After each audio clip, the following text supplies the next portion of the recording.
Magandang gabi mga katatay. Kami nga ho pala'y naimbitahan ng aking kapatid at birthday ng aking tatay. Papuntang Tagaytay. Ay di karaka-raka ko nga hong naakit ang aking sinisinta dito sa Prince Lopez na mamili ng aming ibuburluloy sa aming katawan. At agad ko nga hong napuntahan ng mga sunglasses na ito. At agad nga ho akong nakapili kung ano ang babagay sa akin. At unang sabak nga ho, sinubukan ko itong namumula-mula sa aking mata. At nang hindi nga ho magkaigi, ay subukan ko daw itong kulay itim. Alay okay naman ho, ay kaso nga laang ho ay hindi baga ho komportable sa akin. At siguro naman ito'y last na at ang aking sinisintay naiinip na. Yung ganamang minsang kanalaang magmalako kumartin. Tunay ka naman. Alay sinisinta ay pumila ka na at baka tayo ay maunahan pa. Ay ano ga sinisinta ay kulang pa iyan. Sabihin mo'y pagkatiba ng saging babayaran at magtatanim palaang.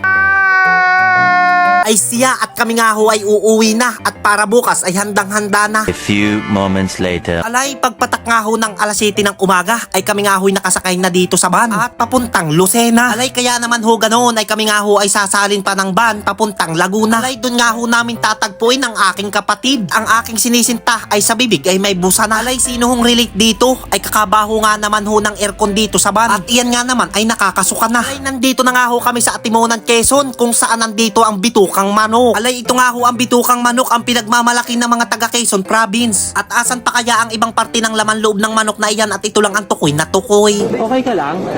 Alay, ito nga ho si Ate MJ. Kami nga ho ay dinaanan ng mga ito sa Laguna at doon nga ho kami tinagpo. At ito nga ho ang style ng mga mukha na namin at mukhang mga bagong gising pa. Ay alam na alam nyo naman ho pagka ganitong nasa biyahe ay walang hindi katutulog. Ito nga ho si Ate Marlene at itong nakahilig na iyan, yan ang kapatid kong bunso na talagang lukmay na lukmay. Alay, ito nga ho ang aking pinsan na si Edmar Ibasco. At sa pagtakbo nga ho ng aming sasakyan ay dito ho at natatanaw na ang Bulkang Taal na iyan. At pagkalipas nga ng 1.5 oras na nananakbo mula Laguna hanggang dito sa Tagaytay, alay dumiretso na nga kami dito sa SMDC kung saan kami mag-i-staycation. At ang simoy ng hangin ay talagang damang-dama na namin. Alay, bukod sa malamig ay napakaaliwalas ng paligid. Aba, ay baka akala nyo ako'y nagluloko, ay bet di kayo pumunta rito. Ay tunay ka naman. At pagkabababa nga ng mga ito'y kung saan nangangalat iyang si Taktimo, yung nakakulay orange. Ay ano, sinisinta, ay talagang sigurong masaya ka na at maiba-iba naman sa sagingan.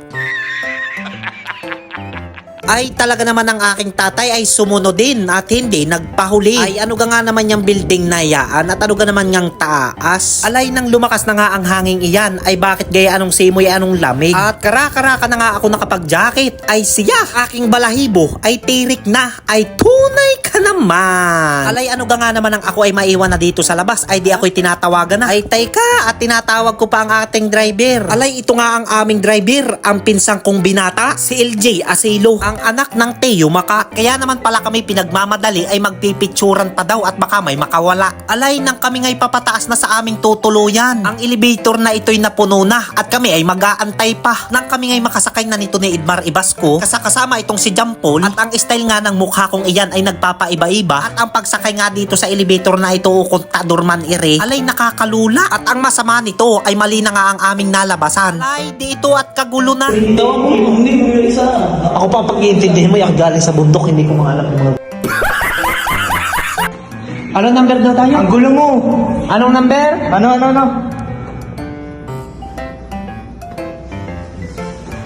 Uy! Tara, 20 foot. Dali nyo yan lahat. Pindot ko yan, Aris. Please, pindot din natin. Oh, dali. Oh, pindot. Taas, pataas. Ayos na yan, siguro ano? What? Ay pasensya na nga kayo ay talaga namang hindi ko alam yung mga elevator na iyan. At kung bagayan ay babaklasin o pipindutin. At pagkalabas-labas nga namin ay di ito. Yun, si Taktimo lumabas din. At salamat naman at natukyan din namin kung hindi pa kami kinauni Taktimo doon sa elevator. Alay pasok na kayo at titingnan nga natin ang paligid na iyan ng ating tutuluyan kung maganda nga baga. Ay kainaman na nga naman. Alay sa pagkakataas nga ng aming pwesto ay tanaw na tanaw ang Bulkang Taal. At iyan nga ho ang Bulkang Taal. Alay bukod pa ho doon ay tanaw pa ang ibang pasyalan. Alay pagpasok ko nga ho dito sa loob ay parang ibang tanawin ang nakita ko. Masarap tatay? Ay masarap. Ay si Taktimo ay talagang busy. Ilang patong ang tinapay. Oh my God! Wow! Tulungi ako. Ay, hindi na. Kaya-kaya mong mag-isa yan. Si Kuya Harold, hindi ka sumama. Wala daw si Ate Marlene katuwang sa pagluluto. Saan na yung dating ikaw? Totoy, matulog ka na. Huwag mo nang ituloy yan. Bawa ka sa sarili mo.